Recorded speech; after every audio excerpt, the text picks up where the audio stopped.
स्वागत है। आज हम एक बहुत ही अहम और दिल को छूने वाले विषय पर बात करने वाले हैं, कन्या पूजन। हम सब ने देखा ही है, नवरात्रि में अष्टमी या नवमी पर 9 छोटी बच्चियों को मतलब कन्याओं को देवी मानकर पूजा जाता है। उन्हें खाना खिलाते हैं, छोटे मोटे गिफ्ट्स देते हैं, बड़ा अच्छा लगता है देखकर। पर क्या कभी सोचा है कि ये नंबर हमेशा 9 ही क्यों होता है? 8 क्यों नहीं, या 10? इस 9 में ऐसा क्या है? सवाल बहुत अच्छा है। और ये दिखने में जितना सीधा लगता है ना, उतना है नहीं। इसकी जड़ें काफी गहरी हैं। इसका जवाब मतलब सिर्फ एक धार्मिक रस्म भर नहीं है। हमारे पास जो जानकारी है, जो स्रोत हैं, जैसे दुर्गा सप्तशती है, देवी पुराण, ब्रह्म वैवर्त पुराण जैसे ग्रंथ हैं, फिर तांत्रिक परंपराएं हैं, ज्योतिष का एंगल है, और आज के समय में इसका जो सामाजिक महत्व है, ये सब मिलकर बताते हैं कि ये जो 9 का अंक है ना, इसके पीछे कई परतें हैं, कई मतलब हैं।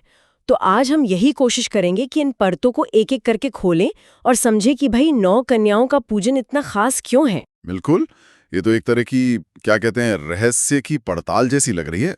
तो चलिए शुरू करते हैं पड़ताल। देखते हैं कि पुरानी कथाओं से लेकर ज्योतिष तक और तंत्र से लेकर समाज तक ये 9 का आंकड़ा हमें क्या-क्या बताता है। मुझे लगता है कि बात बहुत दिलचस्प होने वाली है। हाँ, तो सबसे पहले क्यों ना इसी संख्या 9 को ही देखें। अंकशास्त्र में और भारतीय दर्शन में भी 9 के अंक को एक बहुत खास जगह दी गई है। इसे मानते हैं पूर्णता का प्रतीक, कंप्लीटनेस। पूर्णता कैसे? ऐसे कि ये सबसे बड़ा सिंगल डिजिट नंबर है। 9 के बाद 10 आता है ना? हाँ। और 10 क्या है? 1 और 0, यानी 1 + 0 = 1। वापस 1 पर आ गए। तो 9 एक तरह से एक साइकिल के, एक चक्र के पूरे होने का संकेत है, और फिर वहीं से नई शुरुआत भी। तो जैसा स्रोत बताते हैं, ये एक कॉस्मिक साइकिल का एंड भी है और नई बिगिनिंग भी। इसलिए जब देवी की सारी शक्तियों की, मतलब संपूर्ण शक्ति की पूजा करनी हो, तो 9 का अंक चुना गया, क्योंकि वो खुद पूर्णता दिखाता है। हाँ, ये लॉजिक समझ आता है। जैसे 9 के बाद गिनती फिर से शुरू होती है। ठीक है। और नवरात्रि तो है ही देवी के 9 रूपों के लिए। शैलपुत्री, ब्रह्मचारिणी, चंद्रघंटा, पूरे 9 रूप। तो क्या सबसे सीधा कनेक्शन यही है कि ये 9 कन्याएं मतलब उन्हीं 9 देवियों का प्रतीक हैं? हाँ हाँ, बिल्कुल। ये सबसे डायरेक्ट और शायद सबसे कॉमनली समझा जाने वाला कनेक्शन है। हर एक कन्या को देवी के एक खास रूप का अंश मानते हैं। जैसा पौराणिक ग्रंथों में भी साफ लिखा है, उनका पूजन करके, उन्हें आदर देकर भक्त एक तरह से उन 9 दिव्य शक्तियों को ही बुलाता है, उनसे आशीर्वाद लेता है। माना जाता है कि इससे मुश्किलें दूर होती हैं, घर में सुख शांति आती है। तो ये सिर्फ एक रिचुअल नहीं है, ये 9 अलग-अलग शक्तियों को एक साथ पूजने का, उन्हें जगाने का एक तरीका है। ये तो हुई पहली परत, और ये शायद काफी लोग जानते भी होंगे। लेकिन आपने शुरू में कहा था कई परतें हैं। क्या इससे भी गहरे मतलब हैं इसमें? बिल्कुल है। इसमें और भी बारीकियां हैं जो अक्सर हम ध्यान नहीं देते। शास्त्रों में, जैसे देवी भागवत में, 2 साल से लेकर 10 साल तक की कन्याओं की पूजा का विधान बताया गया है। अच्छा। 10 साल तक। हाँ। और मजे की बात यह है कि हर उम्र की कन्या को एक अलग देवी रूप से जोड़ा गया है। उसका एक अलग नाम है, अलग महत्व है। जैसे स्रोतों के हिसाब से 2 साल की बच्ची कुमारी कहलाती है। कहते हैं उनकी पूजा से दुख, गरीबी दूर होती है। 3 साल की कन्या त्रिमूर्ति है, ब्रह्मा, विष्णु, महेश की शक्ति। उनकी पूजा से धन और परिवार में बढ़ोतरी होती है। 8 साल की कन्या शांभवी है, जो जीत दिलाने वाली मानी जाती हैं। और 9 साल की कन्या तो साक्षात दुर्गा का रूप है। उनकी पूजा से दुश्मन शांत होते हैं और मुश्किल काम बन जाते हैं। अरे वाह! मतलब बच्ची की उम्र के हिसाब से देवी का स्वरूप और पूजा का फल भी अलग-अलग। ये तो मैंने पहली बार सुना है इतने विस्तार से। ये तो ऐसा लग रहा है जैसे शक्ति धीरे धीरे बढ़ रही हो, अलग-अलग स्टेज में। बिल्कुल सही पकड़ा आपने। ये एक तरह से यही दिखाता है कि शक्ति कैसे धीरे धीरे विकसित होती है। जैसे एक बच्ची बड़ी होती है, बचपन की मासूमियत से शुरू होकर अलग अलग गुण आते हैं, और 9 साल में दुर्गा रूप में वो पूर्णता पाती है। इसलिए 9 कन्याओं को पूजने का मतलब है शक्ति के इन सभी बढ़ते हुए स्वरूपों को एक साथ सम्मान देना। वैसे 10 साल की कन्या सुभद्रा कहलाती हैं। उनकी पूजा से इच्छाएं पूरी होती हैं, पर ज्यादातर जगहों पर 9 साल तक की कन्या पूजन का ही चलन है, जो 9 के पूर्ण अंक से जुड़ता है। ये तो बहुत ही डिटेल्ड क्लासिफिकेशन है, कमाल है। अच्छा, क्या पुरानी कथाओं में, पुराणों वगैरह में भी कन्या पूजन या देवी के कन्या रूप का खास जिक्र है? हमने दुर्गा शब्द सती का नाम सुना है, जिसमें देवी के युद्धों के बारे में है। हाँ, बिल्कुल है। कई पुराणों में ऐसी कथाएं हैं जो इस परंपरा को सपोर्ट करती हैं। दुर्गा सप्तशती, देवी पुराण, ब्रह्मवैवर्त पुराण, ये सब बताते हैं कि जब जब देवताओं पर संकट आया, जैसे महिषासुर या शुंभ निशुंभ जैसे असुर बहुत ताकतवर हो गए, तब देवताओं ने देवी से प्रार्थना की और देवी ने अलग अलग रूप लिए। कई बार उन्होंने अपनी शक्तियों को 9 हिस्सों में बांटा, मतलब नवदुर्गा बनी, और राक्षसों को मारा। एक कहानी महर्षि कात्यायन की भी बहुत फेमस है। उन्होंने देवी को बेटी के रूप में पाने के लिए बहुत कठिन तपस्या की थी। उनकी तपस्या से खुश होकर आदि शक्ति ने उनके घर कन्या के रूप में जन्म लिया। अच्छा। हाँ, वही कन्या बाद में कात्यायनी कहलाईं और उन्होंने ही महिषासुर का वध किया था। तो ऐसी कहानियों से ये विश्वास और पक्का हुआ कि देवी खुद बच्ची के रूप में भक्तों के घर आती हैं, उनकी पूजा लेती हैं और उनका भला करती हैं। एक मान्यता नहीं, बल्कि कथाओं में भी इसका आधार है। ये तो इस परंपरा को और गहरा बना देता है। अच्छा, आपने शुरू में ज्योतिषीय कनेक्शन की भी बात की थी। नवदुर्गा वाला कनेक्शन तो समझ आया, पर ज्योतिष से कैसे जुड़ा ये एक और दिलचस्प परत है। देखिए, भारतीय ज्योतिष में 9 ग्रह बहुत महत्वपूर्ण है।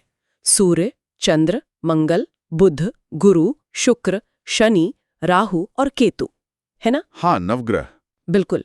माना जाता है कि ये 9 ग्रह हमारी जिंदगी के हर हिस्से पर असर डालते हैं, अच्छा भी बुरा भी। तो ज्योतिष की मान्यताओं के अनुसार 9 कन्याओं की पूजा करने से इन 9 ग्रहों के जो बुरे प्रभाव हैं वो शांत होते हैं। जैसे हर कन्या एक देवी का रूप है, वैसे ही उसे एक ग्रह की प्रतिनिधि शक्ति से भी जोड़ा गया है कहीं कहीं। तो कन्या पूजन एक तरह से नवग्रह शांति का भी उपाय बन गया। मतलब यह सिर्फ धार्मिक काम नहीं रहा, इसे एक तरह का ज्योतिषीय उपाय भी माना गया, जिससे जीवन में बैलेंस और पीस आए। 9 ग्रह और 9 कन्याएं, वाह, ये तो बड़ा यूनिक कनेक्शन है। मतलब पूजा एक और फायदे अनेक, देवी की कृपा भी और ग्रहों की शांति भी। क्या ये 9 का अंक और भी कहीं इंपॉर्टेंट है हमारी लाइफ या फिलॉसफी में? बिल्कुल है। ये 9 का अंक तो जैसे हमारी जिंदगी के हर ताने बाने में बुना हुआ सा लगता है। आप योग और अध्यात्म की बात करें तो ग्रंथ बताते हैं कि हमारे शरीर में 9 द्वार हैं। 9 द्वार कौन कौन से? 2 आंखें, 2 कान, 2 नाक के छेद, मुंह और 2 नीचे के अंग, उत्सर्जन और जनन। हो गए ना? हाँ, 9 हो गए। तो कहते हैं कि इन 9 द्वारों पर कंट्रोल पाना, इन्हें शुद्ध रखना, योग और सेल्फ रियलाइजेशन के रास्ते में बहुत जरूरी है। इन पर कंट्रोल से ही एनर्जी ऊपर उठती है। इसी तरह आप कला और साहित्य में देखें तो नवरस की बात होती है। हाँ, श्रृंगार, हास्य, करुण, बिल्कुल 9 तरह के भाव जो इंसान की सारी फीलिंग्स को कवर कर लेते हैं। संगीत में भी 9 स्वरांतर की बात आती है। तो ये सब उदाहरण दिखाते हैं कि 9 सिर्फ पूजा या ज्योतिष तक ही सीमित नहीं है। ये जीवन, शरीर, कला, भावनाएं सबके साथ जुड़ा है और एक तरह की कंप्लीटनेस या समग्रता का सिंबल है। कमाल है। मतलब ये 9 का अंक हमारे फिजिकल, मेंटल, इमोशनल, आर्टिस्टिक और अब एस्ट्रोलॉजिकल हर लेवल पर मौजूद है। अच्छा, एक और एंगल जो अक्सर थोड़ा रहस्यमय सा लगता है, तांत्रिक साधना। क्या उसमें भी कन्या पूजन या 9 के नंबर का कोई खास मतलब है? हाँ? तांत्रिक दृष्टिकोण से देखें तो कन्या पूजन का महत्व और भी गहरा हो जाता है। तंत्र साधना, जो असल में ऊर्जाओं के ट्रांसफॉर्मेशन का विज्ञान है, उसमें 9 की संख्या का बहुत गहरा अर्थ है। तंत्र मानता है कि हमारी सूक्ष्म देह में ऊर्जा के कई सेंटर्स हैं जिन्हें चक्र कहते हैं। मूलाधार चक्र जो सबसे नीचे है से लेकर सहस्रार चक्र जो सिर के ऊपर है, इस पूरी आध्यात्मिक यात्रा में 7 मुख्य चक्रों के साथ 2 और गुप्त ऊर्जा बिंदु जैसे ललना चक्र, गुरु चक्र मिलाकर कुल 9 लेवल या 9 शक्तियां मानी जाती हैं। 9 शक्तियां। हाँ, और तंत्र साधक मानते हैं कि एक छोटी बच्ची में, खासकर पीरियड शुरू होने से पहले, ये डिवाइन एनर्जी अपने सबसे शुद्ध, सबसे निर्मल और सबसे शक्तिशाली रूप में होती है। उसमें कोई मिलावट नहीं, कोई कंडीशनिंग नहीं, एकदम प्योर। इसलिए कन्या पूजन को इन अंदर की 9 शक्तियों को जगाने का, उन्हें शुद्ध करने का एक बहुत सरल और पवित्र तरीका माना जाता है। कई मुश्किल तांत्रिक साधनाएं भी बिना कन्या पूजन के अधूरी मानी जाती हैं, क्योंकि कन्या को ही साक्षात शक्ति मानकर आगे बढ़ा जाता है।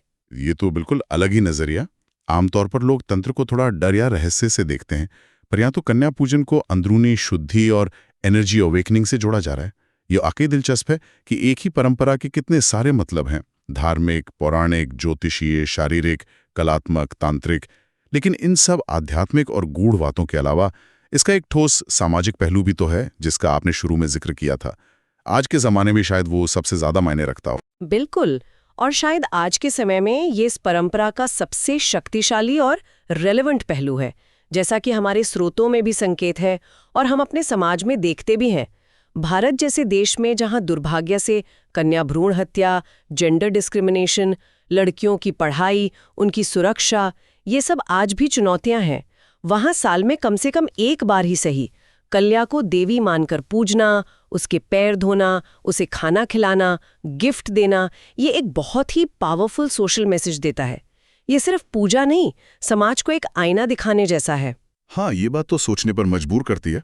जब पूरा समाज या कम से कम एक बड़ा हिस्सा मिलकर बच्चों को इतना सम्मान देता है, तो कहीं ना कहीं उनकी अहमियत को मानना ही हुआ। बिल्कुल, ये परंपरा जाने अनजाने में औरतों के सम्मान को समाज में स्थापित करती है। ये याद दिलाती है कि स्त्री केवल भोग की वस्तु नहीं, बल्कि आदि शक्ति का रूप है। ये सीधे नहीं पर अप्रत्यक्ष रूप से कन्याओं की रक्षा और उनके एम्पावरमेंट के विचार को ताकत देती है। और इसका असर सिर्फ बड़ों पर नहीं होता। सोचिए, जब छोटे बच्चे, खासकर लड़के, अपने घरों में, पड़ोस में देखते हैं कि लड़कियों को देवी की तरह पूजा जा रहा है, उनके पैर छुए जा रहे हैं, तो उनके मन पर बचपन से ही औरतों के लिए आदर और सम्मान का एक गहरा संस्कार पड़ता है। और ये संस्कार बड़े होकर उनके व्यवहार में झलकता है। इससे एक बेहतर, ज्यादा सेंसिटिव समाज बनाने में मदद मिलती है। एक तरह से ये परंपरा मेल डोमिनेटेड सोच को चुनौती देकर स्त्री को सबसे ऊंचा स्थान देती है। ये संदेश देती है कि शक्ति के बिना दुनिया अधूरी है। इस नजरिए से तो इसका महत्व और भी बढ़ जाता है। अच्छा, अगर इसे हम आज की मॉडर्न भाषा या साइकोलॉजी के एंगल से देखें, तो क्या इसका कोई साइंटिफिक या साइकोलॉजिकल पहलू भी हो सकता है? हाँ, हो सकता है। इसे मॉडर्न टर्म्स में भी समझ सकते हैं, भले पुराने ग्रंथों में ये शब्द ना मिले। देखिए, छोटी बच्चियों में एक नेचुरल मासूमियत होती है, पवित्रता, सच्चाई होती है। उनकी मौजूदगी ही एक बहुत पॉजिटिव एनर्जी क्रिएट करती है।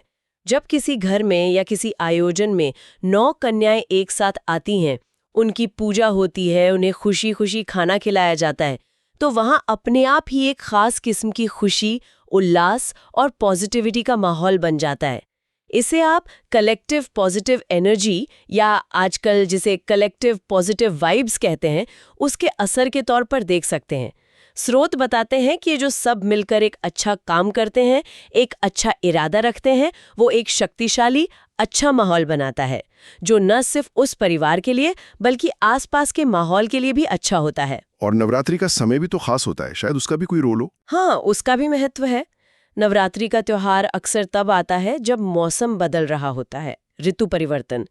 आयुर्वेद कहता है कि ऐसे समय में शरीर में वात, पित्त, कफ का बैलेंस बिगड़ने और मौसमी बीमारियों का खतरा बढ़ जाता है। हाँ, होता है। तो इस दौरान जो 9 दिन के व्रत रखे जाते हैं, वो शरीर को अंदर से साफ करने, मतलब डिटॉक्सिफाई करने, और डाइजेस्टिव सिस्टम को आराम देने में साइंटिफिकली भी हेल्प करते हैं। और दूसरी तरफ कन्या पूजन जैसे जो अनुष्ठान है, वो मेंटल पीस, शांति और पॉजिटिविटी लाने में मदद करते हैं। तो ये पूरी प्रक्रिया फिजिकल और मेंटल दोनों लेवल पर बैलेंस और प्योरिफिकेशन लाने का एक पूरा पैकेज बन जाती है। तो अगर हम पूरी बातचीत का सार निकालें, तो 9 कन्याओं के पूजन के पीछे सिर्फ एक नहीं, बल्कि कई कारण नजर आते हैं। पहला, 9 का अंक खुद पूर्णता का प्रतीक है। दूसरा, ये सीधे सीधे नवदुर्गा के 9 रूपों को रिप्रेजेंट करता है। तीसरा, इसका ज्योतिष के 9 ग्रहों और शरीर के 9 द्वारों से भी कनेक्शन है। चौथा, तांत्रिक साधना में इसे अंदरूनी ऊर्जा जगाने का जरिया माना गया है। और शायद सबसे जरूरी, आज के समय में ये बच्चियों और पूरी स्त्री जाति के प्रति सम्मान का एक गहरा और पावरफुल सामाजिक संदेश देता है। बिल्कुल सही कहा आपने। ये महज एक रस्म या ऊपर ऊपर का अनुष्ठान नहीं है, इसके पीछे एक गहरा दर्शन है। यह हमें बार बार याद दिलाता है कि शक्ति का सबसे शुद्ध, सबसे पवित्र, सबसे शक्तिशाली और बिना मिलावट वाला रूप कन्या में ही बसता है। ये एक तरह से पूरी कॉस्मिक व्यवस्था, नवग्रह, ज्योतिषीय संतुलन, सामाजिक समरसता, स्त्री सम्मान और आत्मिक उन्नति, आंतरिक ऊर्जा जागरण का मिला-जुला प्रतीक है। जैसा कि अलग-अलग स्रोतों से बार-बार पता चलता है, मूल संदेश शायद यही है, स्त्री को देवी मानो, कन्या को शक्ति का रूप समझो और उसके प्रति सम्मान के जरिए अपने अंदर और समाज में पॉजिटिव शक्तियों को जगाओ। यही शायद इस परंपरा का सबसे बड़ा रहस्य है कि 9 ही क्यों? क्योंकि 9 ही पूर्ण है, 9 ही संपूर्ण है और 9 ही शक्ति के अलग-अलग रूपों को पूरी तरह से दिखाता है। ये सचमुच बहुत गहरा और मल्टी डायमेंशनल है। आज की इस पूरी बातचीत के बाद एक विचार मन में आ रहा है कि हम कन्या पूजन के इस सिंबॉलिक मतलब को, यानी मासूमियत, पवित्रता, नई संभावनाओं को नर्चर करने और उन्हें सबसे ज्यादा सम्मान देने के विचार को अगर सिर्फ नवरात्रि के उन 1-2 दिनों तक ही सीमित न रखें, बल्कि साल भर अपनी रोज की जिंदगी में, अपने परिवारों में, अपने समाज में, आपस के व्यवहार में इसे उतारने की कोशिश करें, तो इसका हमारे रिश्तों पर, हमारे समाज की सोच पर और शायद हमारे अपने मन की शांति पर कैसा और कितना गहरा असर पड़ सकता है, ये सोचने के लिए यकीनन एक अच्छा बिंदु है।